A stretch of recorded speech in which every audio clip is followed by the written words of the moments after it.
Bakit yung pinasok ng dalawa yung bahay? Walang search warrant. Because in the video, the lady was asking whether you have a search warrant or not. You were not able to present a search warrant.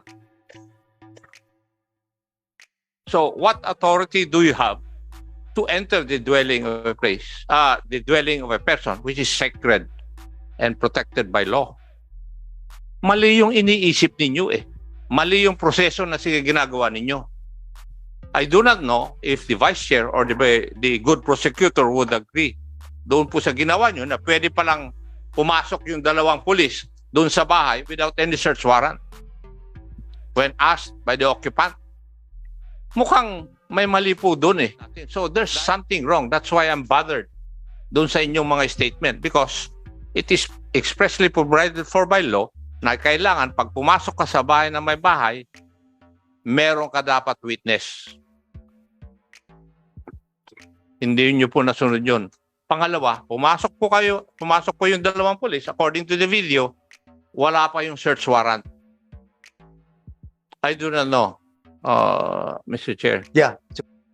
Okay, marami pong salamat. As I was saying, well, actually, if you're trying to see the CCTV, I was talking with the PD Palomo outside. We were together in the comfort room, and I told them the intention was good, but yung sa execution ng inyong operation, somehow pag titingnan mo yung CCTV may lapses. More importantly, the one that was stated by Congressman Gonzago, and we were discussing it at yung pagpasok noon without the presence of a witness or a family member doon sa area, makikita natin that merong failure ang ating kapulisan. At I think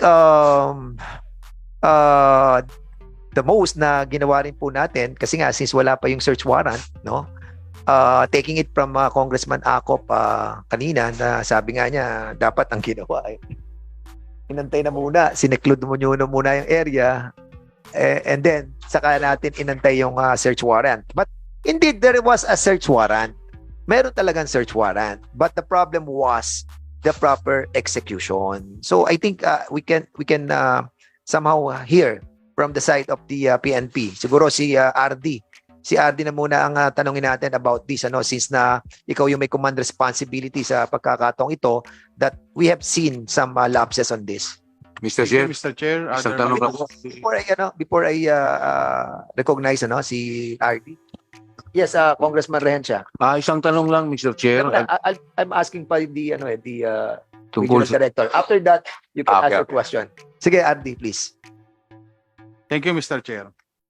Well, the situation calls that we have to take advantage of the element of surprise, because we are assuming that the target personality inside is armed and dangerous.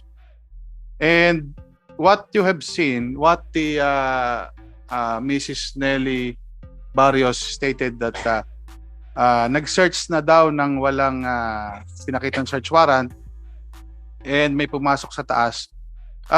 Part yun, sir, ng clearing operation pa. Kasi kung magsasama naman kami ng tropa, ng occupants, at pinutokan kami ni Barrios sa taas, at namatay yung isinama naming testigo, kami rin, sir, ang RD, we understand that. What I'm saying, sir, is yung pagkakit sa taas is not part of the search, but clearing operation only. But in the part of us, who are looking on the CCTV, makikita mo na somehow if we will follow yung procedure, dapat may kasama talagang witness. What we understand that yung element of surprise must be there.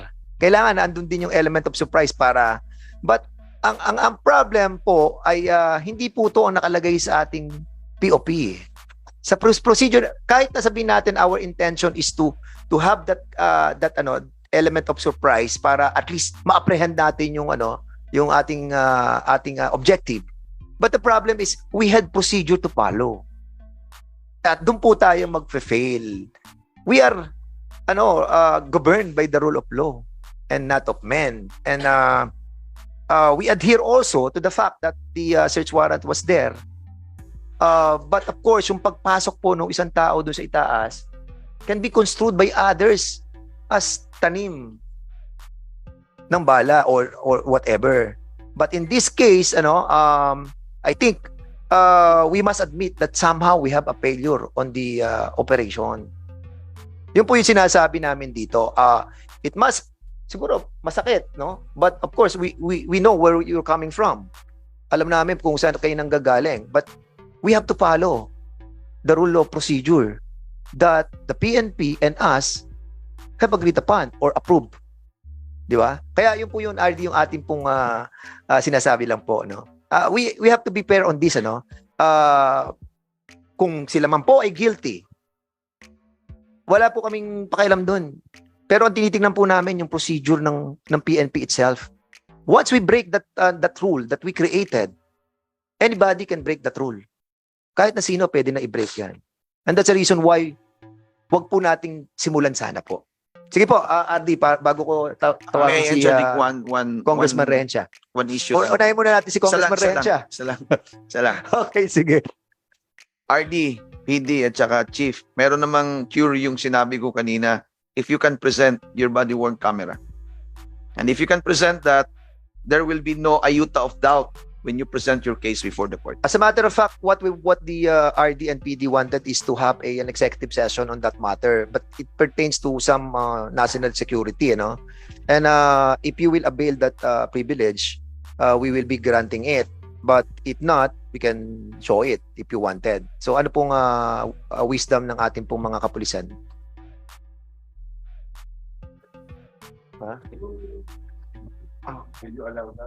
Your Honor.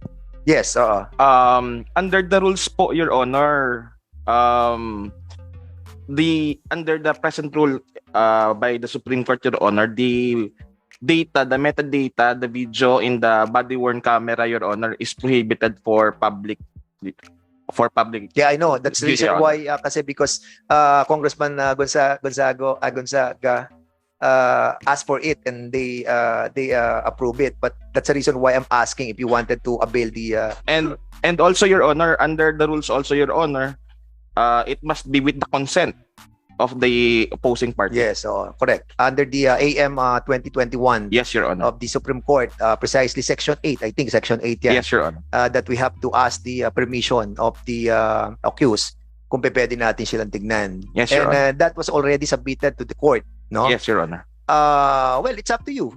Kung if you're going to let us see the body-worn camera In an video. executive session, perhaps, Your Honor. Oh yeah, okay. So in a Mr. Chair, executive session. So, muna, Rehencia muna. Bago si Akop. Okay. Thank you, Mr. Chair. Isang query lang po, Mr. Chair. Address to Lieutenant Colonel Aaron Palomo. Saan po ba nakukuha yung alleged firearms na part ngayon sa ebidensya? Sa taas o sa baba? Sa taas, sir. Sa taas. Sa sir, yung mga ebidensya, yung mga Ronin kit na cancer taas. Kasi doon sila natutulog, sir. Okay, that's all, Mr. Chair. Okay. RD tapos si Gerald Akop. Please. Go ahead, RD Villaflor. Sir, one thing to be taken into consideration is that Mrs. Nelly Barrios signed a certificate of orderly search and signed the inventory of these evidences. It was signed, it was read to her in a local dialect, it was witnessed by the barangay official, and it was certified by Fiscal Barrios. So it stated in the document that she signed that there were no things that were taken. There were no irregularity in the conduct of the search, and it's part of the evidence, Your Honor. And Okay. I think her video was an afterthought after I think she was advised by the lawyers.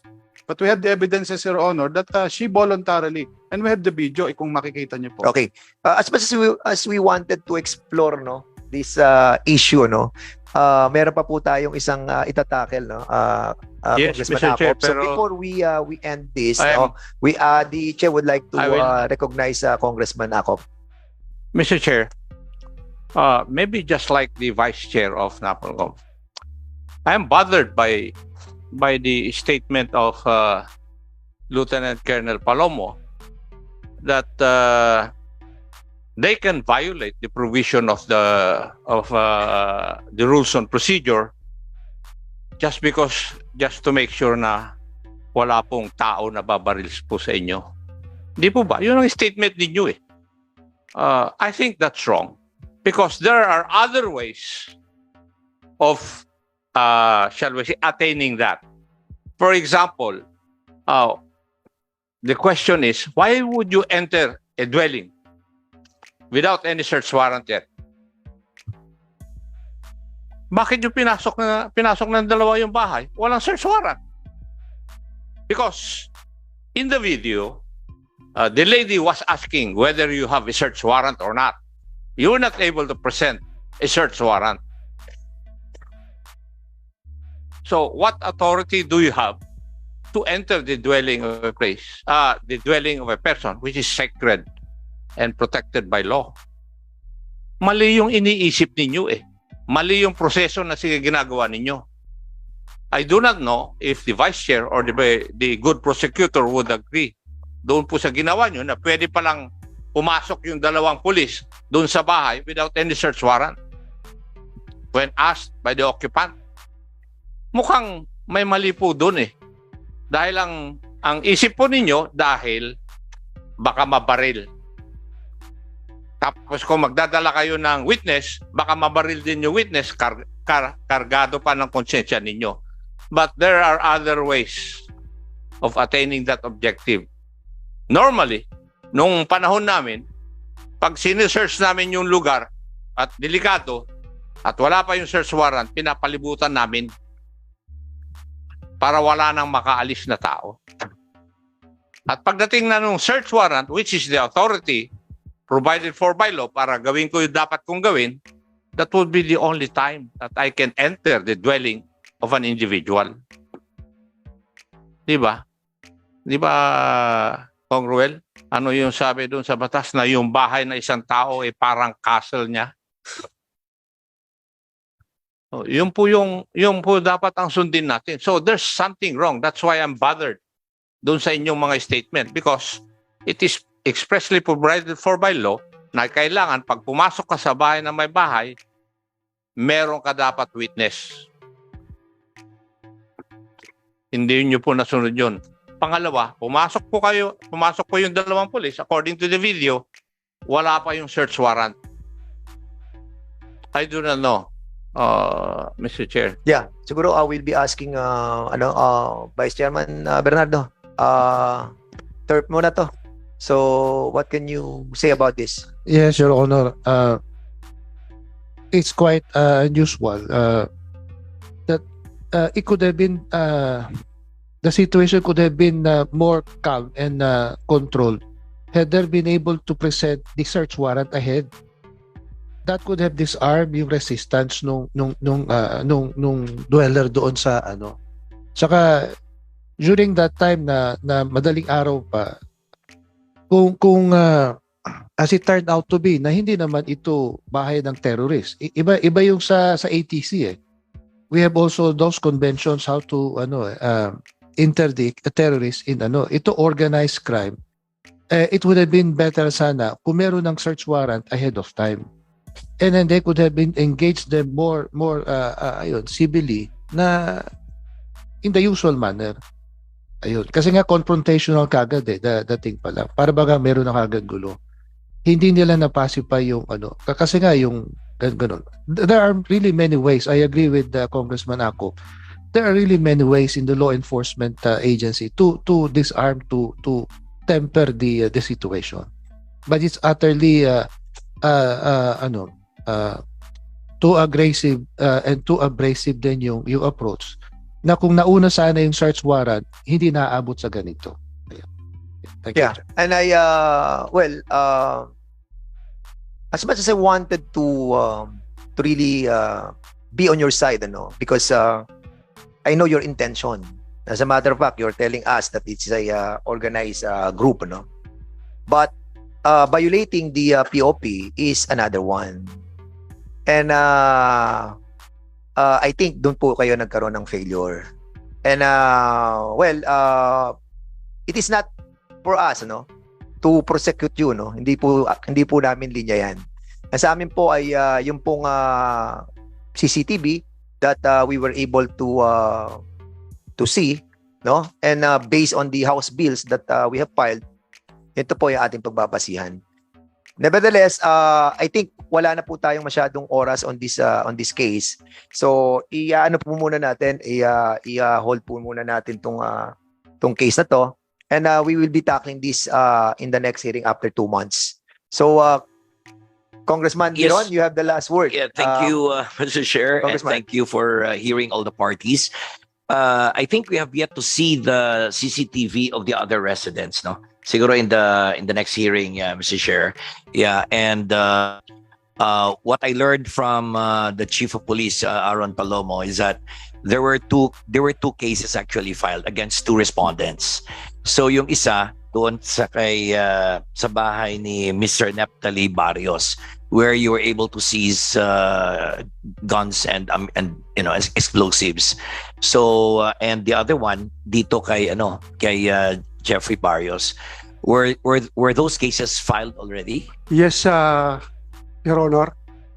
And in the case of Neptali Barrios, I think I have information from our prosecutor that the information was already filed in court before the sala of Honorable Judge Vicente Go. And the case of the Jeffrey Barrios is now under regular filing po sa office ng subject for discussion po ng ating prosecutor. Yeah, prosecutor, what are these cases and what are the status of the Your cases? Honor. In the case of Neptali Barrios, Your Honor, today, the case for illegal possession of firearms, Your Honor, was filed with the office with Branch 68, Dumangas Court, Your Honor, of the Regional Trial Court, as well as the illegal possession of explosives was also filed against Neptali Barrios, Your Honor. In the case of Jeffrey Barrios, the case for illegal possession of firearms is still pending for preliminary investigation, Your Honor. Thank you, Mr. Chairman. Okay, so kung wala na po, we will be suspending tong hearing for this case. We will be notifying the resource speakers. We have been invited on this committee at maraming po salamat sa inyong kooperasyon, and rest assured that this committee will do our responsibility and our job in order to protect our community. Maraming po salamat at mabuhay po kayong lahat. So we will be proceeding to the next item, so excuse na po yung mga hindi involved, no. We'll be inviting over